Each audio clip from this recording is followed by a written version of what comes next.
Hi there, it's Memory from Friends Abroad Relationship School, and today we are reviewing episode 28 of Trauma on the Screen.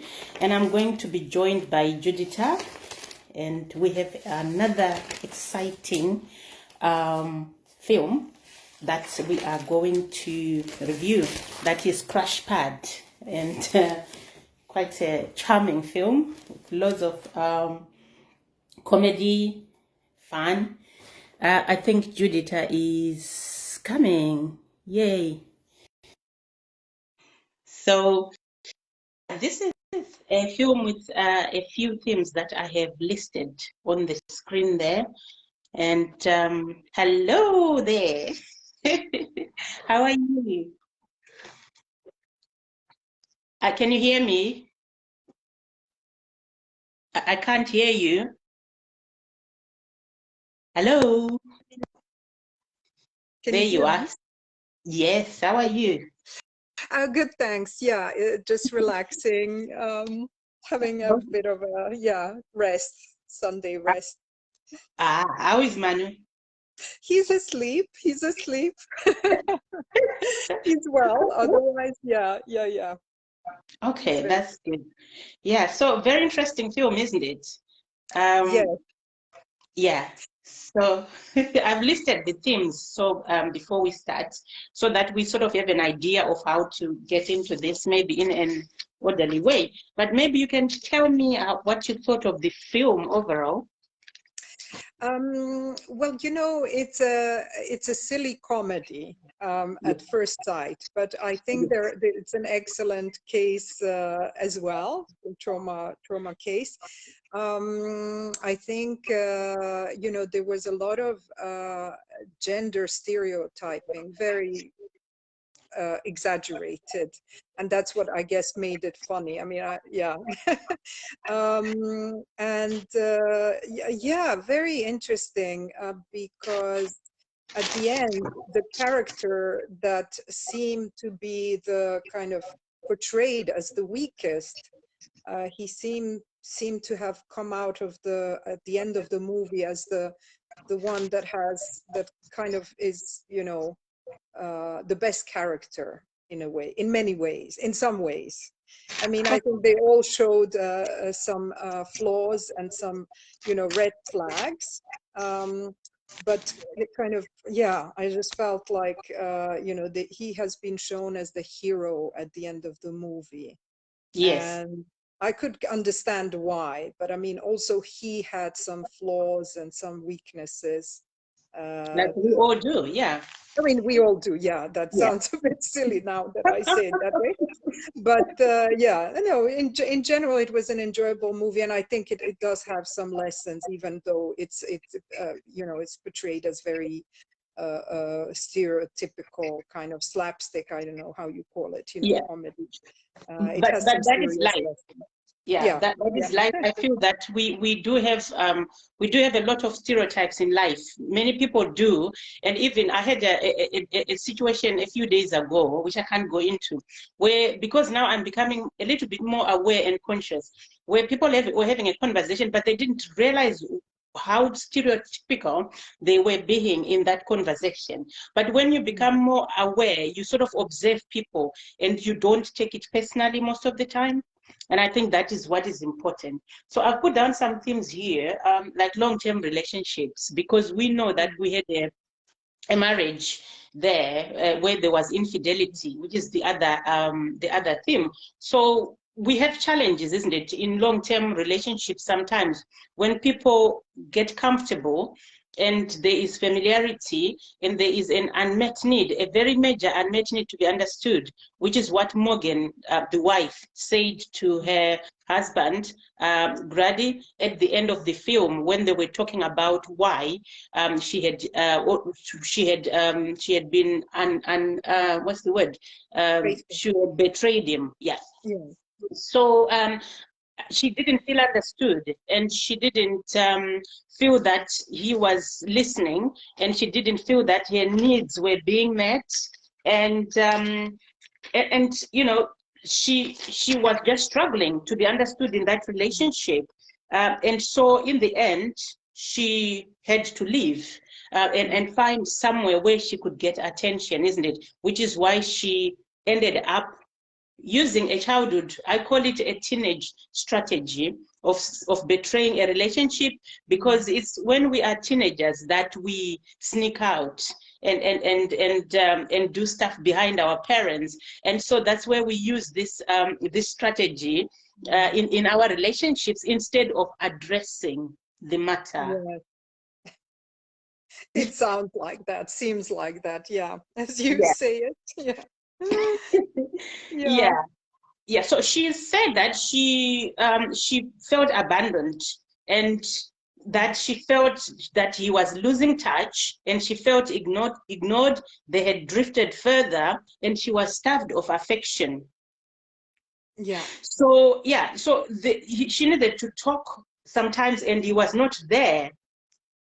You see, so that is very important, an important theme in this episode, to clarify the reason why some things can happen, because people tend to think that betrayal just happens. It doesn't.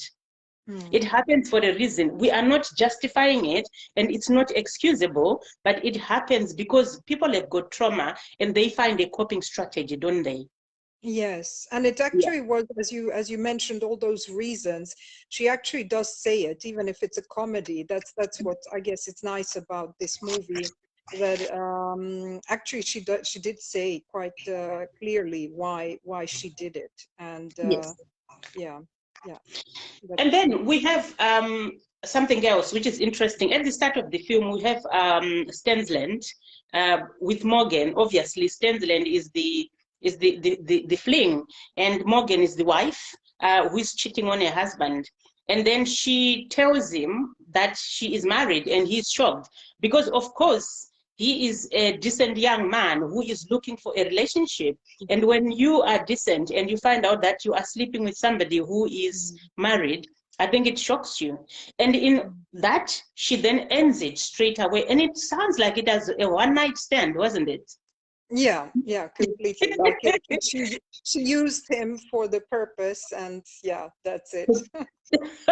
To get back to your husband. Yeah. Yeah. So So, very, very manipulative in a way. I mean, not in a way, it was actually. yes. Yeah. That is true. And she ended the relationship. And then another coping strategy that we find when people end a relationship, and he already was thinking that she liked him, and they had only met last night. And she was already thinking girlfriend, and it's quite, it's quite an attachment issue, isn't it?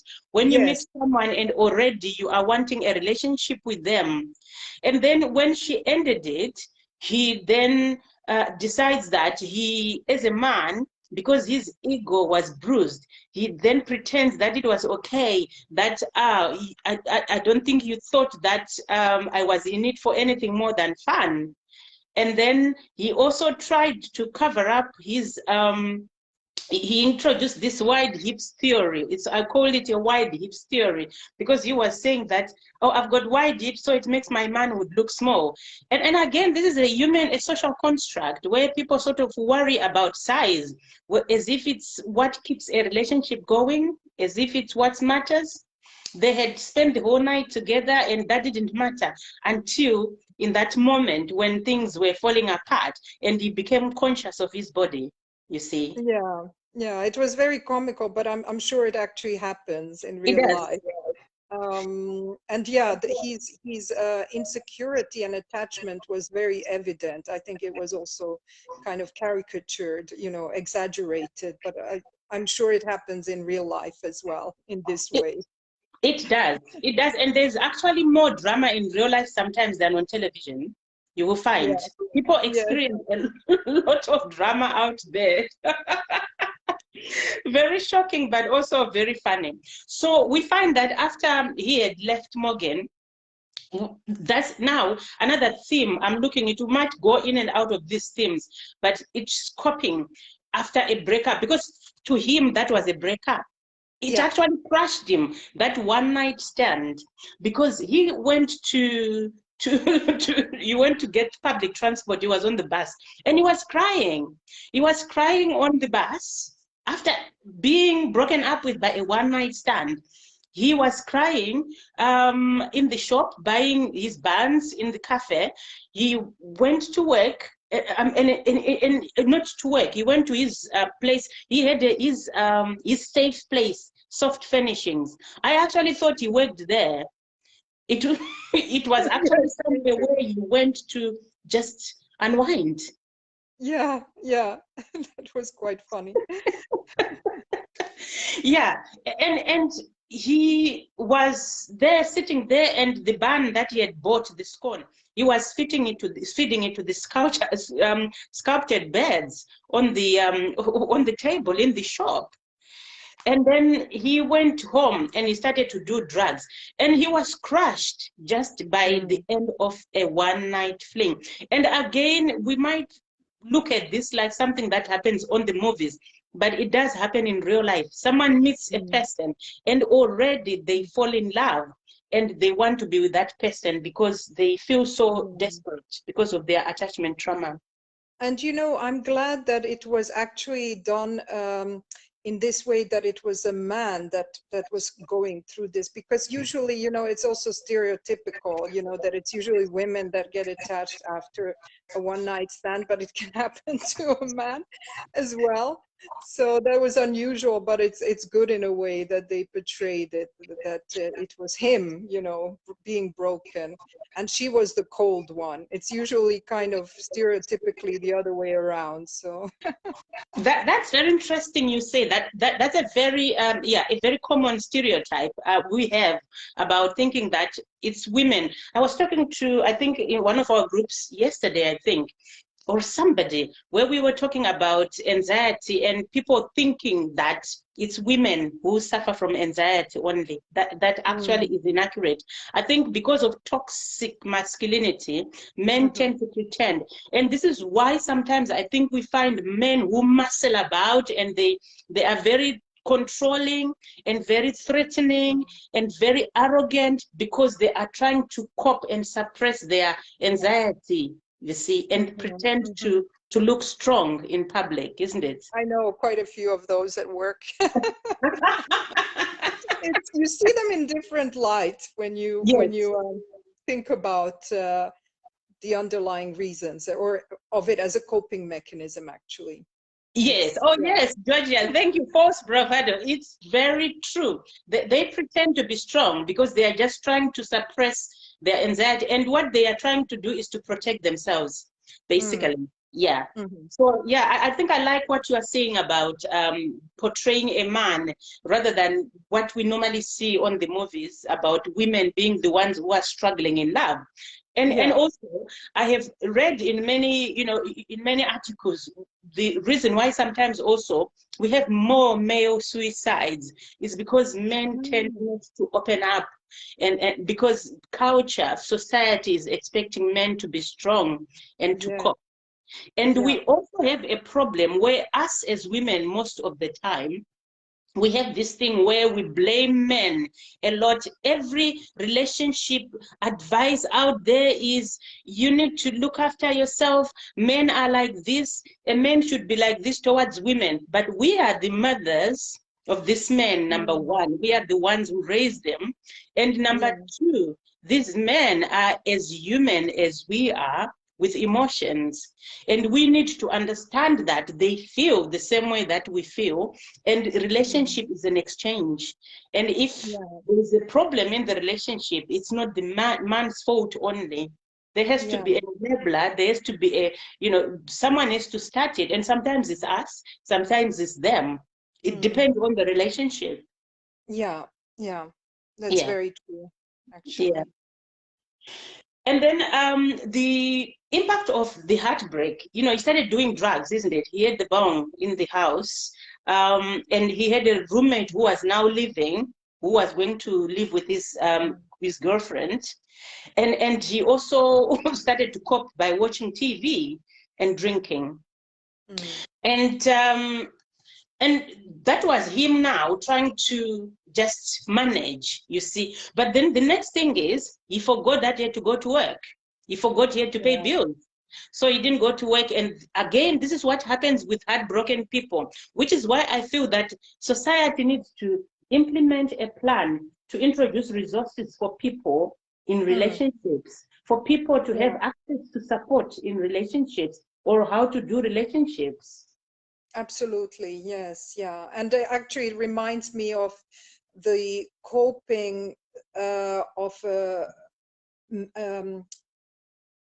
the ex of a friend of mine. I mean, he actually resigned from his work. And it was a crazy thing to do, actually, because he moved out from her place and then he resigned. But he was very financially dependent on her. And then he resigned. It just didn't make sense, but maybe wasn't in the best of his you know, state to even show up for work. Exactly. Yeah. People struggle. I read one of John Stewart's books, Attachment Theory. I think we shared it on the group last year. That was the first book I shared about attachment theory. It's a new book. It's from 2020, but it's very good. And he talked about you know, about the fact that most of the people who turn up for therapy, or was it John Levine? People who turn up for therapy, actually it's mostly to do with relationships. Yeah. Not surprised. Yeah, it's because we have actually sort of turned a romantic relationship into the be all and end all. So people look at that as their best achievement in life. And so if it's not happening, then there's something wrong with me. So I need to, you know, I can't cope, basically. That's what it is. And it's going to take some undoing, excuse me, to move away from that kind of thinking, I suppose. Yeah. And so then he went back to work. He decided then that he wanted to go back to work, and then he was fired, of course, because you can't just not go to work for a week without any explanation. And he tried to explain, and that is something again that I'm trying to say that society maybe needs to understand to an extent that this is an illness, and he tried to explain, you know, in very literal terms about his breakup. But of course, the employer does not understand that he needed someone to be working, and she had already been replaced. and so this is where it all started now, because when he realized that he didn't have a job, he didn't have a roommate who could also help with the rent, so he had to find a way to make a living. Hi, Sharon. So he had to find a way to make a living, and so he was distraught. And now, this is what happens again when you are suffering from a loss, and then something else happens, you lose something else. I think it becomes more devastating. And human nature, maybe now people are coming into awareness of resources, but with human nature, the idea with some people is to revenge. And this is what he went to do. And then he went to Morgan's job, and then he blackmailed her. You mean when they have struggles, they then go for revenge? Yeah, I guess it's under frustration. Yes. Many people, it's a trauma coping strategy. It's a trauma response. It's there on the list of trauma coping behaviors. Like on the group, we've got that. Signs you've got childhood trauma. People can revenge. And you find that in many societies. And even some groups, you find someone asking, what can I do to revenge this person? Rather than, what can I do to move on and to heal? People are looking. Control strategy, as Georgia is saying. It's mixed priorities, a lack of autonomy. Rather than use that energy towards doing something for yourself and enhancing your life, you use that energy to try and destroy someone. And what people don't realize is by destroying someone else, you are also equally destroying your life. Misplaced energy completely. Exactly. It is a control strategy. Georgia, thank you. So then this lady also, she became defensive. Rather than maybe being apologetic to this guy that she was sorry and all that, because she was lying. She lied to him and told him that she was getting back at her husband who had cheated. Her husband had not cheated. And rather than being apologetic, she actually infuriated him more, and she made out that he was just a pawn. Yeah. And so he was really upset, and then he blackmailed her, and he told her that he wanted $15,000, and he needed money because he didn't have a way to pay his rent and to live his life, you see. Yeah. Yeah. Mm. What did you think about Hannah? Hannah, Anna, the woman? The assistant. Yeah. Ah, the assistant. You know, I thought she was skeptical of men. That was quite clearly conveyed from the beginning. Yeah, I didn't quite think much of her other than, you know, I noticed that she was a little bit, yeah, you know, skeptical and did not. I think that kind of closed her mind of to meet you know, someone nice or someone in, you know, to have someone in her life, because actually it seemed at near the end that the two of them, Stensland and her, could be a nice match, you know, character wise, and there was liking, I think, mutual liking, but I think she kind of didn't really see it because of her skepticism. Maybe she was hurt by a man or by men in her past, because she also I mean, she viewed them very simplistically, Yes. like primates or animals, or I that there was a comment she made at some point that was very belittling, actually. Yes. So she Yes. didn't really think highly of them. She thought different, you know, as if they're like a different race. And yeah, so it's I guess it's a protective kind of behavior, or also coping, you know, from being hurt. Yeah.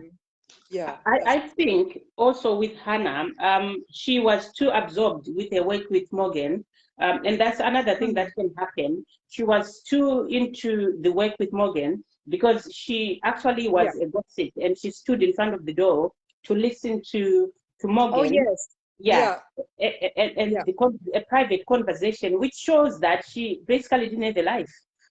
You know, yes, if you can do something like that. And of course, she was into Morgan's business quite a lot. And she was into advising, and she was like a friend. Because even in the end, when Morgan was struggling, she said that she was sitting up with her all night. I mean, we were up until 2 a.m. or 1 a.m. and yeah, drinking, yeah. you I see. mean, I think it's partly also, you know, Morgan's kind of neediness and or control, Yeah, because she's her employee. But Hannah was in it with her, yeah, she um, was. enmeshed almost like. Exactly, exactly. And this happens also in real life, where people can Mhm. get enmeshed with their managers or their Yeah. bosses. Yeah, you don't know where work starts and ends, and where private life starts and ends, because they Mm. were talking about their relationships, a relationship. So then, what did you think about the moving in of Grady? Because what happened was that Stensland, after talking to Morgan, he decided to get back at her, and he had to drink. Imagine, there was a lot of use of alcohol also in there as a coping strategy, alcohol, drugs, and any behavior really that's not helpful. So he decided to drink to get courage to tell Grady that he had slept with his wife, which was really really funny the way that he said it to him, sorry. Hmm. And then Grady, because of pride, because at the end of the phone he was with his secretary. Again, that's pride and toxic masculinity. He decided that to tell Stensland that his wife had already told him, and that he was coming to kill Stensland. And Stensland, of course, was scared and went to meet these women at the pub, and they told him to look for a woman his age. And Sorry, you asked me what I thought about Grady moving in. I don't actually know. I thought that was weird. I mean, what was that some kind of revenge or yes, I mean, in what I didn't see how or what, like, you know, maybe yeah. too. stay for free at his place? Or, I mean, I didn't quite understand why he did that. He was trying to court this man, and he was also probably curious about what his wife had seen in this man, in this young man. And also because I don't think he had anywhere to go, and it was also cheaper to crash with Stensland, although he was a lawyer and he had money. But I think he could crash easily with Stensland, and he could also have company. You see, yeah. And what happened is that when he went back to Stensland, he actually noted that he could live his life the way that he had lived it before his marriage. He said that. Yes, that I saw. That was very, very funny in a way. Yeah. Yeah, it was an opportunity for him to, to just be himself once again. And yes. yeah. But that's also telling, I think, because he might have also felt then suffocated, I think, in his marriage, because at one point he was venting and he was saying, I don't want to wear a pink shirt that my wife tells me to wear, or something like that. So Exactly. it was his chance of being free and of, being himself, because he felt like his identity is being, that his self is being changed by her. Exactly, and that's what women do most of the time, isn't it? We control and we change people when we meet them. So he was a faithful man, though, because he was talking about something very significant in relationship, that when you are in a long-term relationship, a marriage, you can have desire for other people, but what he taught in there was the importance of self-control. He said you can just go and take care of that elsewhere. Even if you feel like doing it with somebody, you don't really have to do it. And for me, this talks a lot about emotional self-control, that we can have the emotions, but we don't have to act on them. Yeah, so it actually makes him almost a positive character, not like the one portrayed from the beginning. I mean, in other scenes, that makes him gives a bit of a positive light on him, actually. Yeah, and another thing that I noticed throughout the film that I'll keep repeating is the use of alcohol. And in the morning, we can see the impact of alcohol, a hangover and lack of clarity in the morning. That was the problem with Stensland. And you can see the impact of that, the confusion. Sorry, I have some background noise. Okay. I'm going to go upstairs. All right. So we can see the crippling impact of drinking. And also there's a mention of cultural comparisons. It was quite funny, but again, we do these things with stereotypes. Where Grady prepared scrambled eggs in the morning for Stensland when he was staying with him, and then claimed that over in Europe they are weak. He used a derogatory term. They are weak because they like poached eggs. As if it matters what kind of eggs anyone eats. That was quite funny. Yeah. Yeah, but I like the brotherhood that they sort of showed in that time. The difference sometimes between men and women, although there are some women who can do that and there are some men who might not be able to do that, how they held together with their common enemy, against their common enemy, Morgan. And what happened is when Morgan turned up, she was shocked, actually, to find her husband there living with Stensland, because that's the last thing that she expected. Yes, that was also very clear. Yeah. So what could have happened actually in a normal, probably people who are aware or who need to put together their marriage back, or in this day and age, they could have gone to therapy, this couple, or even as individuals, they could have chosen healing, but they just pursued their alcohol and fun, in different ways. And another positive impact that Grady had on Stensland was that he taught him to have realistic ambitions. I liked something very interesting with Stensland. He had affirmations in his bathroom. Very interesting, and that's, yes, he did. He had affirmations written in his bathroom, which later on Grady painted off.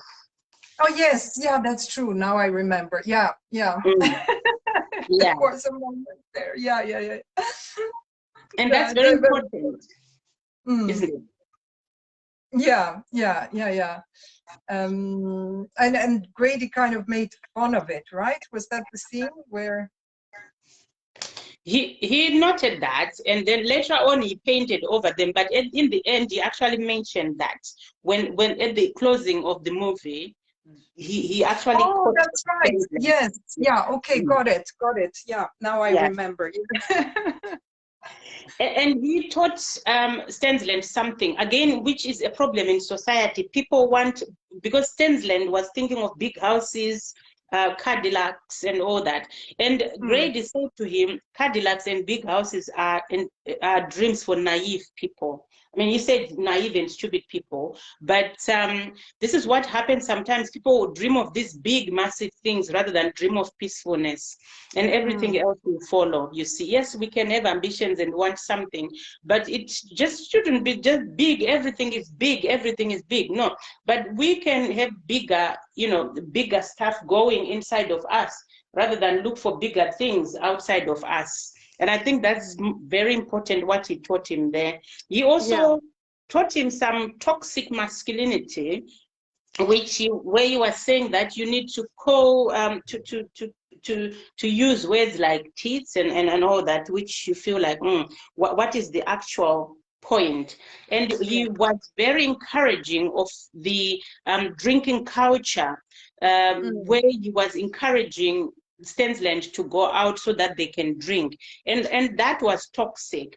Another toxic element that I picked up was when they went to that bar or pub, and Stensland went to speak to this girl who was talking about rain rot and fungus and things like that. And he was put off.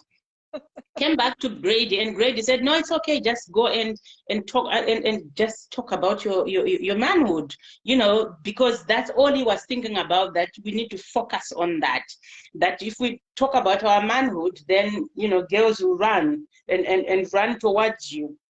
And then the mistake Stensland made was that he spoke about his wife in the middle of him having fun, Grady having fun.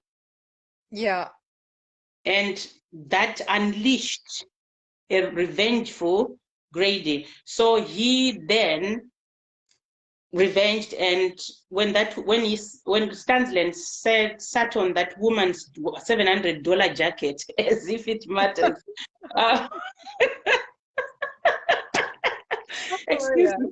You're sitting on my $700 jacket. She said, "Madam, you can just say, excuse me, I sat on my jacket," and then check it off. And then Grady decided that he could start a war, and he said something nasty to this girl, and then the boyfriend interject, and then Grady claimed that it was Stensland who had said it, and this man then said, let's take it outside. And that's very toxic, because again, Grady was encouraging that, but also Stensland himself could have just run from that. He could just not have engaged. But then this is the problem we have in society again. If you run away from a fight, you are not a man. Yes, that would be the label the explanation he would be given. Yeah, and then we have this tall guy and all that, and he's got his woman and all that, and why is he fighting with anybody? Because of some words, and that is really difficult, in society when people behave like that, isn't it? Yeah, I mean, it was a ridiculous reason for which to fight, but even if it was a so-called justified reason, I think it's just silly. And I think it was made made like that on purpose to make it seem ridiculous and comical, because but it happens in real life. It happens because many men you know, you say something nasty, they want to say something nasty back.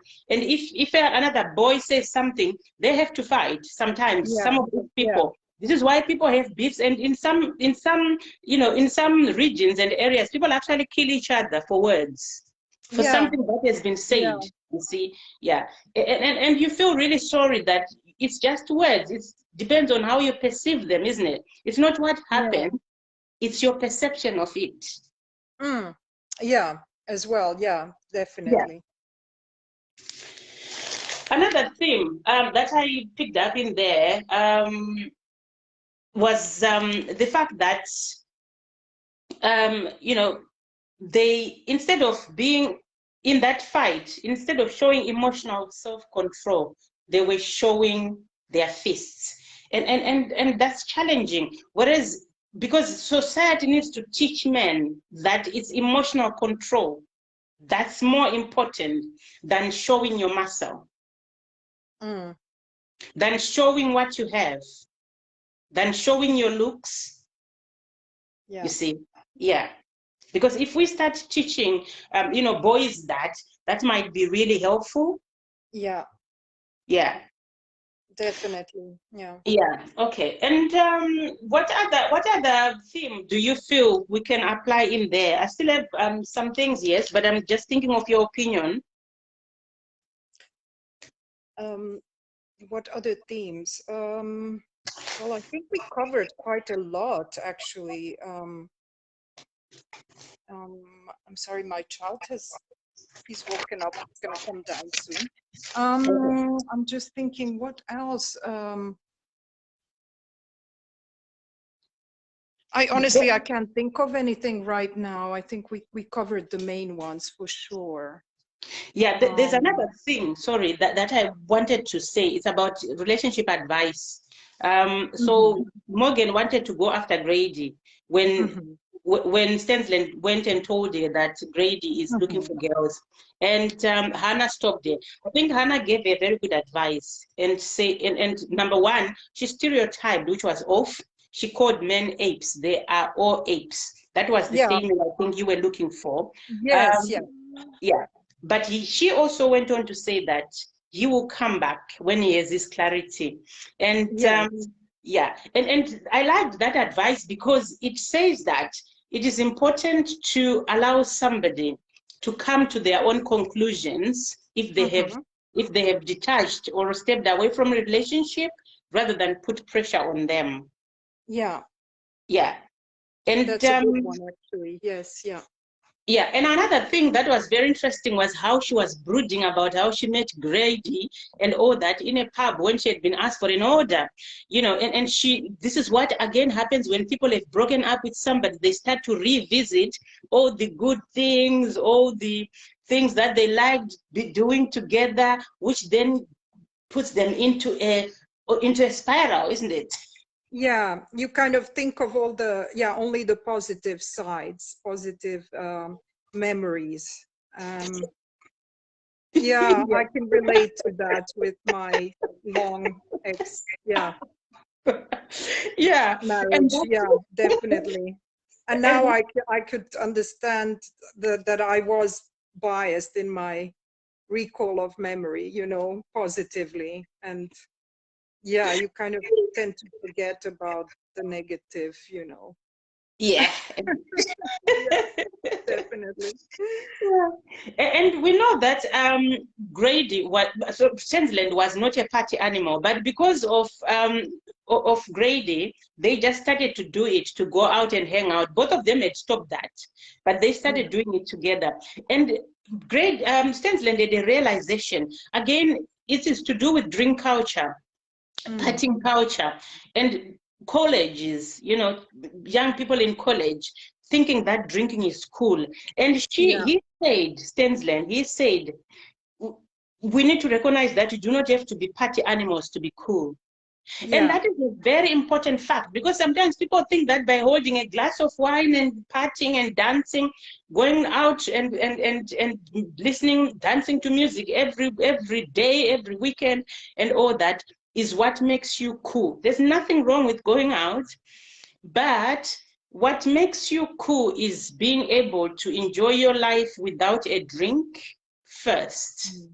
Yeah. And then you can also enjoy your life with a drink, or you can go out to dance and all that. That ability to enjoy your life as you are is very, very important. And I Yes. think that's where we miss the point sometimes, where we think that having something extra is going to make us feel better. Yeah, I think with the alcohol in this movie, it has been shown. I mean, it was almost trivialized, not almost, it was trivialized, but he was actually making a very good point there that wasn't taken seriously by the kids or by Grady. And I guess it's part of it being a comedy, but yeah, that's a very powerful message, actually. Yeah, and another one that I picked up was giving people time. Is that Manu? Giving Yes, people time. sorry, he's attached to me It's all right. to keep the peace. Yeah, giving people time to come to their conclusions is helpful, because what then happened was, in that space, Grady was thinking, and then after going out, he was at work. Sandland had to get him out of work because he was starting to go back now to his old routine, to think that he needed to go back. He could feel that he was missing something in his life, something that Yes. he was used to. And so he went back to work, and then Stensland now was pulling him out of work, and they went out. And after an outing, he passed through home. He passed through home, and his wife saw him, and he passed. He didn't stay there, but he proceeded. But he was starting to think, and this is why we need to give people time to come to their own conclusions, and then Yes. come back when they are ready. And what then happened was, in the end, he was able to decide to go back home. He was prideful, he had pride, and Stensland had to intervene Yes. to make him go back, to find an excuse to go back, which was rooted in emotion, when he coaxed him and said that he was going to go back to his wife if he didn't go back to his wife. Yeah. But he really wanted to go there, and he was able to apologize, which is why we need to give people that time, that space, if people leave a relationship, to come back when they are ready, rather than coax them and push them into coming back, because they need to deal with their reasons for living in the first place. They need to miss you, to know that you matter in their life. They need to feel like you were contributing something in your life, in their life. And when they come to that conclusion that you are missing, and you were doing something helpful, and they Yes. need you in their life, they will come back. But if people put pressure on someone after a breakup, mostly they don't come back, because they don't feel like there's anything there, because they want to come to their own. And this is what matters, that we meet out. We need to allow people to come to their own conclusions. Yes, yes, I think that's a very powerful message in the movie as well. And you can see that it is actually him that even with Stanslet pushing him and, you know, influencing him to think in that way, you can see that it's his own decision, you know, to go back to her. And yeah, and then you feel like, yeah, it just seems right that they're getting back together, you know, and it feels like it's timely as well, because I think if he would have tried to come back earlier, like when they were in the taxi, I think it was getting to him, but he still wasn't completely ready. No, he wasn't. That is true. Yeah. Mm. Or in And his phase of, you know, doing crazy things and going out. Oh, sorry. Crazy things. I know, and I, I like the part that you said, because you remember she came when he was at Stensland, and he asked her to come home. Like, this is a marriage, we need to talk. And I was thinking, you forgot that you cheated. Why didn't you talk? Number one. Number two, he said no. He said no. because he had to decide to do it in his own time. And I found that Yeah. to be really powerful. Yeah, and Yes. this is and this is very important when people come to their own conclusions. And he said no, and then he came back when he wanted to.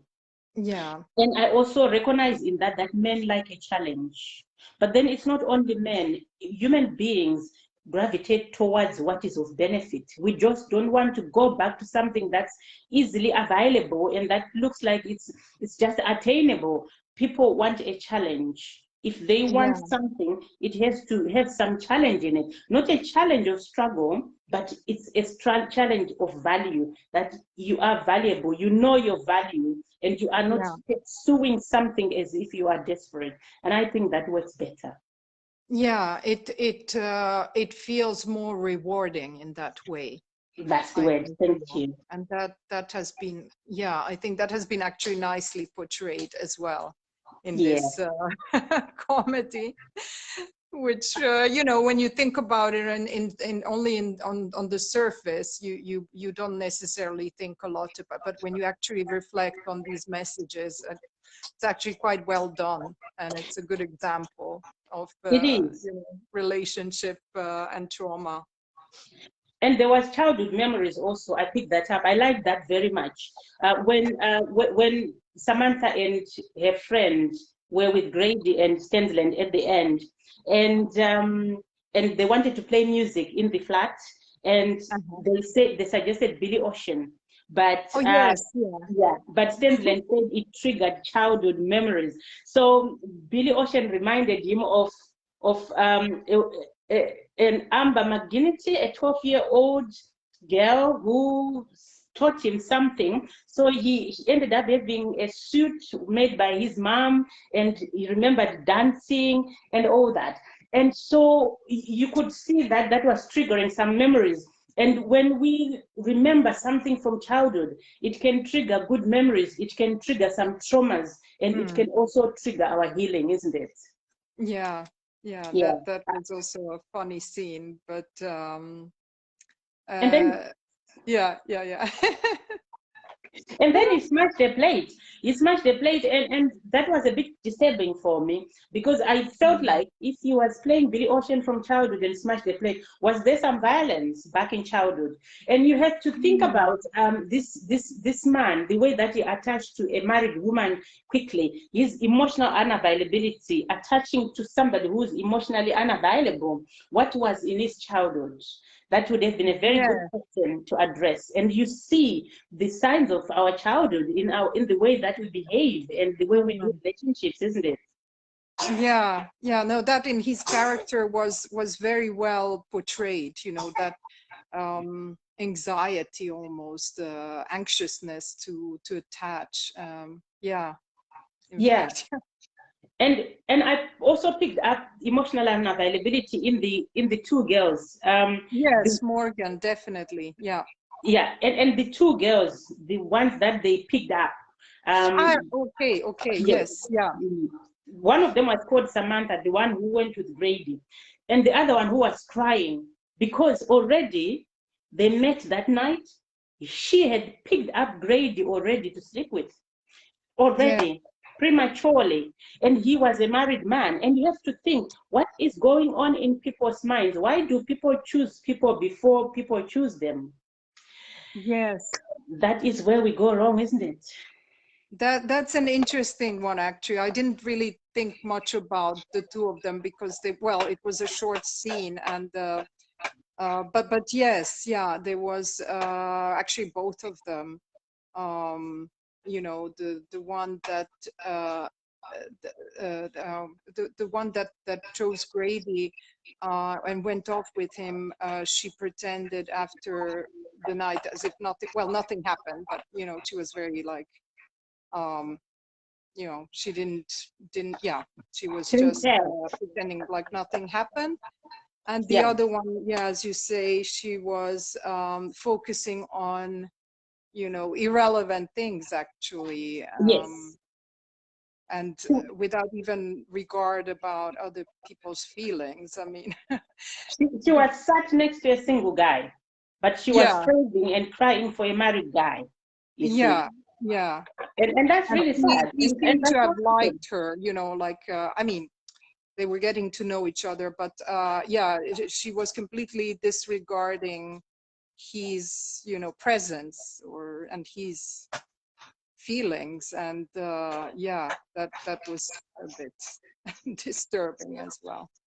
Yeah, But yeah, it so just shows how some people are quite insensitive and very egocentric in their way. yeah, so yeah, in the end, I think we also, the last bit I think really was also Sorry, about let me the just go upstairs. I'm sorry. the, Yeah. the last awesome bit was about apologies, the way these people apologize. I found that really interesting. The movie is called Crash Pad. I'm sorry. Sorry, You can modesty. come up. Yeah, I'm gonna have. Yeah, so the movie is called Crash Pad, Georgia. Crash Pad. So Judith, I had to go because his son is crying. So in the end, there was an apology, and I liked the way this couple did an apology. Most of the time when we apologize, we try to be defensive. We try to put our little sugars into it, or our, the other person's problem into it. But these guys, when they apologized, Grady owned up and apologized. He was open to his wife and told her that he hadn't slept with the other girl, and he apologized for what he had done and for neglecting her. And he never mentioned her infidelity when he was apologizing. So that is very important, because when you apologize, you don't have to bring in the other person's stuff. When you're apologizing, you are owning your own experience and you are expressing your own side of things, and that's all you need to do. And to express that you are sorry about what you have done.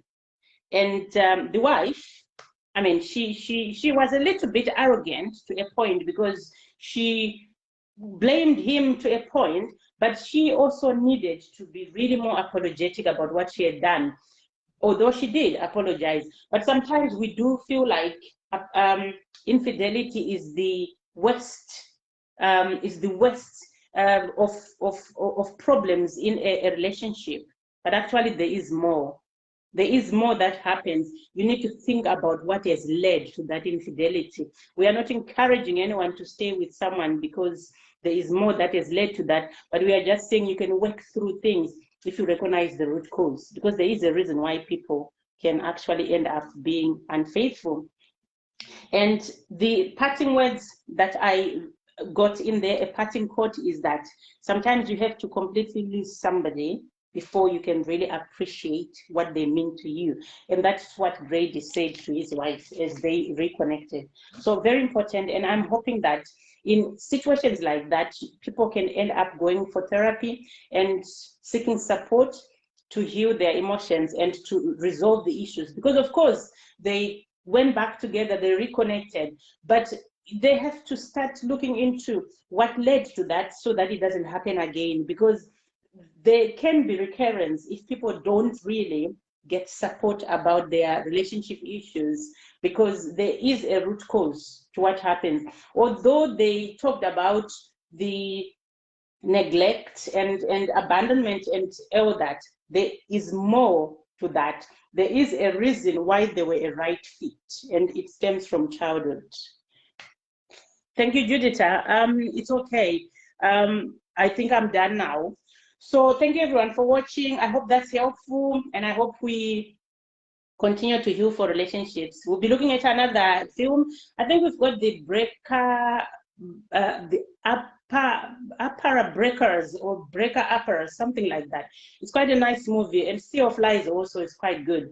So we'll be joining you sometime. Thanks for watching, Georgia, Admire, and anyone else. And Judith, thank you for being here with me today. See you soon. Quality life before relationships.